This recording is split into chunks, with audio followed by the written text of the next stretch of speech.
bien le bonjour, j'espère que tu vas bien. Bah écoute, moi ça va plutôt pas mal avec ce beau temps qu'il fait à l'extérieur. Même si on est limité dans nos déplacements, on peut pas trop sortir. Mais bon, c'est la vie, c'est comme ça. Le collège étant fermé, on va démarrer notre premier cours virtuel de section sportive. Tu te doutes bien que c'est pas parce que le collège est fermé que la section sportive va s'arrêter. D'accord? Et tu vas y contribuer à ta manière. Mais ça, on y reviendra plus tard. Moi, le cours que j'ai préparé, c'est la continuité de ce qu'on faisait déjà. Ça fait plusieurs semaines qu'on travaille sur la mise en place d'un protocole hiérarchique, d'un protocole de communication. Nous sommes partis des textes de la police nationale, des textes en rapport avec leur hiérarchie, avec leur façon de communiquer interne à la police nationale. Et on a pris ces textes, on a extrait les bonnes idées, vous avez extrait les bonnes idées de ces textes, ce qu'on trouvait pertinent, et de ça, on a essayé de créer un protocole hiérarchique, un protocole plutôt de communication. Le but du jeu, je vous rappelle, c'est qu'à l'issue de ce travail, nous ayons, pour notre section de 4e MSC, un protocole hiérarchique efficace. Ça veut dire un protocole opérationnel et rapide que l'on puisse mettre en place dans nos séances de pratique ou dans nos événements particuliers ou même dans notre façon de communiquer au quotidien. D'accord? Le but du jeu, c'est qu'on communique de façon plus efficace, que ce soit les informations très importantes ou les informations un peu moins importantes. Mais ça, on y reviendra par la suite. Donc moi, ce que j'ai fait, tout simplement, j'ai repris vos idées, les idées que vous avez fait émerger, je les ai mises en commun. Ça fait déjà plusieurs semaines qu'on y travaille, donc il y a déjà beaucoup de choses, c'est assez riche, c'est pertinent. Et j'en ai fait un protocole de communication que je vais vous exposer tout de suite. Allez, on regarde le tableau, c'est parti, on y va. Allez, je t'explique tout ça. Donc ici, j'ai repris la forme que vous avez choisie pour définir notre protocole hiérarchique. La forme qui symbolise le mieux notre égalité au sein de la section sportive, à savoir le cercle. Ok? Moi, j'avais milité pour l'hexagone, mais bon, vous avez choisi le cercle. Voilà, vous avez fait le bon choix, je suppose. En tout cas, c'est votre choix et je le respecte. Donc ici, je vous explique les différents rôles. Vous avez les élèves. Et quand je dis les élèves, c'est tous les élèves. Donc ça inclut également les élèves de semaine et les élèves responsables. Ici, vous avez l'élève de semaine. On y reviendra par la suite. Les élèves responsables. Ça, c'est le nouveau rôle que l'on va intégrer au sein de la section sportive 4e MSC. Et le P pour professeur. Et donc, en l'occurrence, moi-même. D'accord?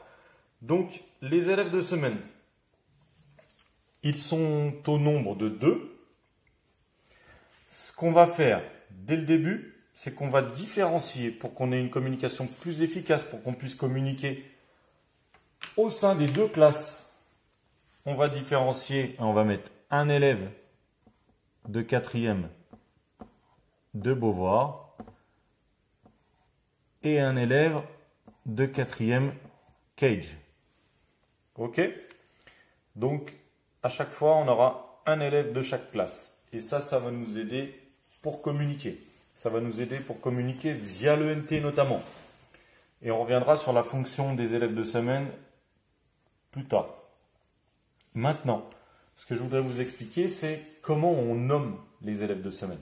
Chaque élève de semaine est nommé normalement de la façon suivante. Il est nommé par l'ensemble de la section et on a constaté que ça ne marchait pas forcément bien. Ce que je vais vous proposer dès la reprise des cours, c'est de nommer, moi je vais nommer un premier élève de semaine, donc le lundi de la première semaine. Et ensuite, la deuxième semaine, c'est l'élève de semaine de 4e de Beauvoir qui va choisir un autre élève de 4e de Beauvoir. Et même chose pour l'élève de 4e Cage. Il va choisir un autre élève de 4e Cage. Le seul paramètre qui sera imposé dans le choix, c'est que celui qui est choisi n'a pas le droit de choisir la semaine suivante celui qui l'a nommé. Je vous donne un exemple pour que ce soit plus concret. Si Kenzie est élève de semaine, le lundi suivant, il choisit un élève, il choisit Yanis. Yanis, le lundi suivant, n'a pas le droit de renommer Kenzie, puisque c'est Kenzie qui l'a nommé élève de semaine. D'accord? Donc voilà, ça c'est la manière de nommer les élèves de semaine. Donc le rôle de notre élève de semaine, de nos deux élèves de semaine, ça va être principalement de transmettre les petites communications. Donc le professeur va transmettre aux élèves de semaine et eux vont transmettre aux élèves. Ok? Ou les élèves vont transmettre aux élèves de semaine, hop, qui vont eux-mêmes transmettre au professeur. D'accord? Et dans les petites communications, donc c'est un concept que vous avez fait émerger, pardon, dans les petites communications, on trouve l'appel, les absences, mais aussi tout ce qui est relatif aux différentes sorties. Donc par exemple, si on a des sorties, je ne sais pas, une sortie équitation de programmée, le professeur, lui, fera passer l'information aux élèves de semaine qui feront passer l'information à l'ensemble des élèves. D'accord? C'est pour ça qu'on a mis un élève de semaine dans chaque classe. De la même manière, l'élève de semaine, il sera tenu de consulter régulièrement, à savoir chaque jour, le NT, pour vérifier que le professeur n'a pas transmis d'informations à l'ensemble de la classe. D'accord? Donc si lui vérifie son NT, il peut rappeler l'ensemble de ses camarades pour aller voir le NT et vérifier ces communications-là. D'accord? Donc lui, il est responsable des petites communications. En ce qui concerne l'élève responsable, les deux élèves responsables, ce sont des élèves qui sont opérationnels. Ça veut dire que ce sont des élèves qui n'ont de rôle qu'en pratique, que lors des événements particuliers ou des séances de pratique. Les consignes et les résultats, ce seront la responsabilité des élèves responsables. D'accord? Ils seront nommés de la façon suivante. Ce sera le professeur qui les nommera en début de séance ou en début d'événement particulier. Donc la passation de consignes se fera la plupart du temps par les élèves responsables qui, eux, transmettront à leur manière à l'ensemble des élèves. Mais ils sont également responsables de la communication des résultats. C'est pourquoi ils vont transmettre les résultats des élèves jusqu'au professeur.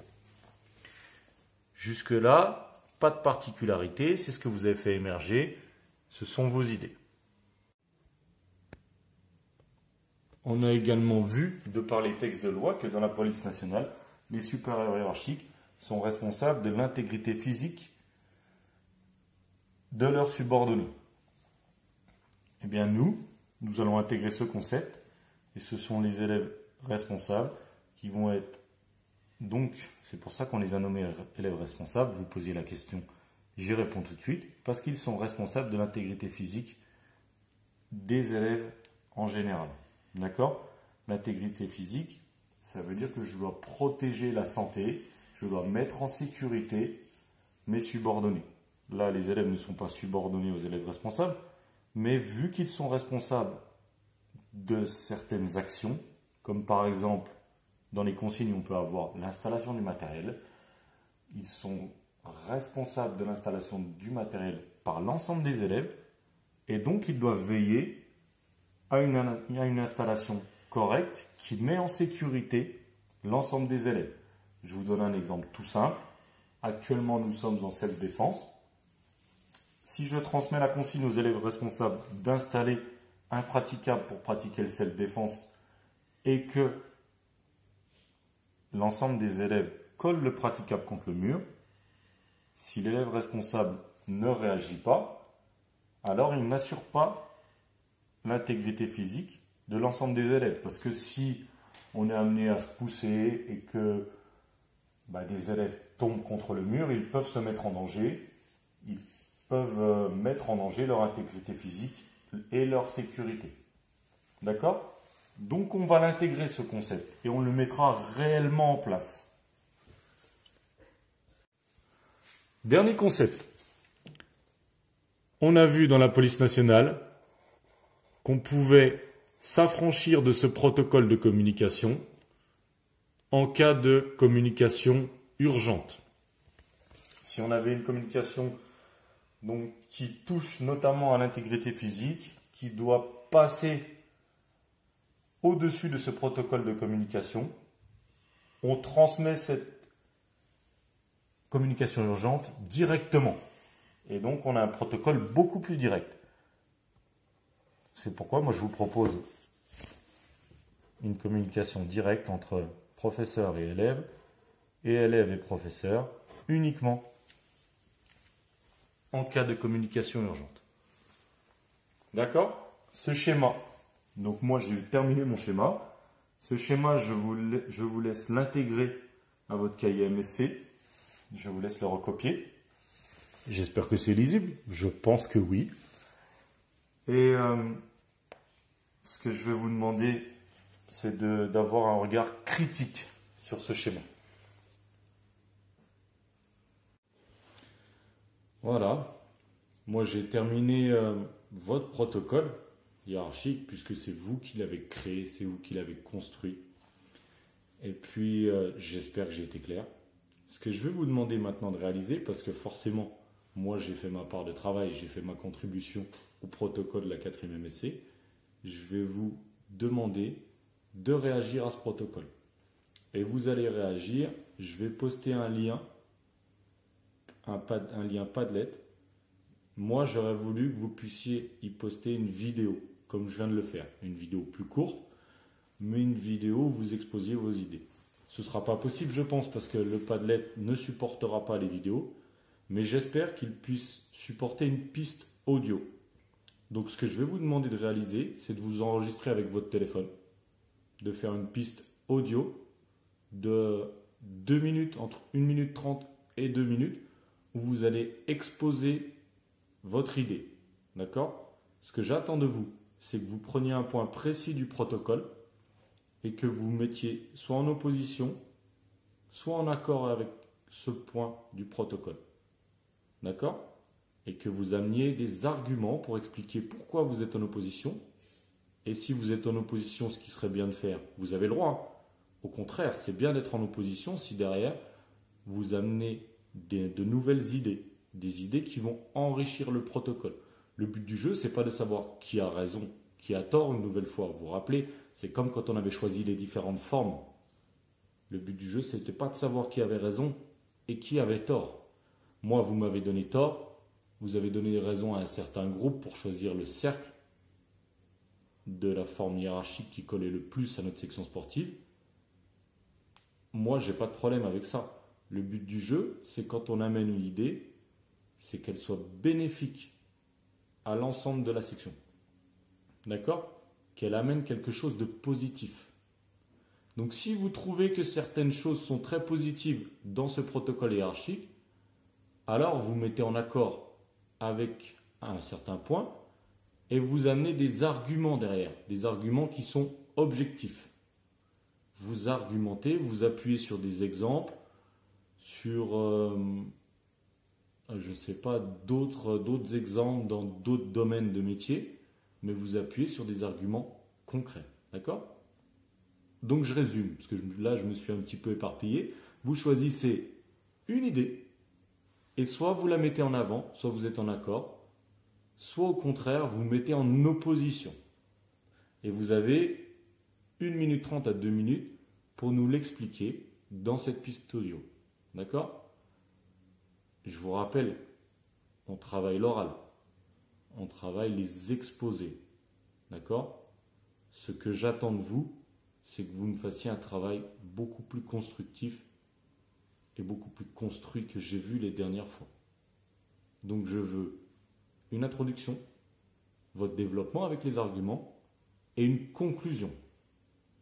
D'accord? Un plan structuré. Ça, on en a déjà parlé. Si vous nous faites une accroche, c'est encore mieux. Si vous appuyez sur quelque chose, on a vu différents types d'accroches. On a vu qu'on pouvait s'appuyer sur un objet. Bon, là, ce ne sera pas possible puisque c'est une piste audio. Mais vous pouvez nous exposer une anecdote, un contre-exemple, un exemple. Il y a plein de possibilités. D'accord? Voilà. Donc, j'attends quelque chose vraiment de construit de votre part. Je vous rappelle que c'est vous qui faites vivre la section. C'est vous qui allez enrichir la section sportive. Ce protocole, il est personnalisé à notre promotion. L'année dernière, on n'a pas réalisé le même protocole avec ma classe de 4e, avec ma promotion de 4e. Donc, si on veut un travail qui soit vraiment personnalisé à notre section, il faut que chacun amène sa pierre à l'édifice. D'accord? Voilà, j'espère que j'ai été clair. Si vous avez des questions, vous n'hésitez pas, par message via l'ENT. Moi, je vais poster cette vidéo sur ma chaîne YouTube. Je vous laisse la visionner. Et puis, je vous laisse bien sûr réagir grâce au Padlet que je vais également poster sur l'ENT. Vous aurez un lien, c'est pas compliqué. De toute façon, je sais que vous êtes très intuitif avec tout ça. Je vous fais confiance. Voilà, c'est tout pour aujourd'hui. Je vous dis à la prochaine et bonne journée.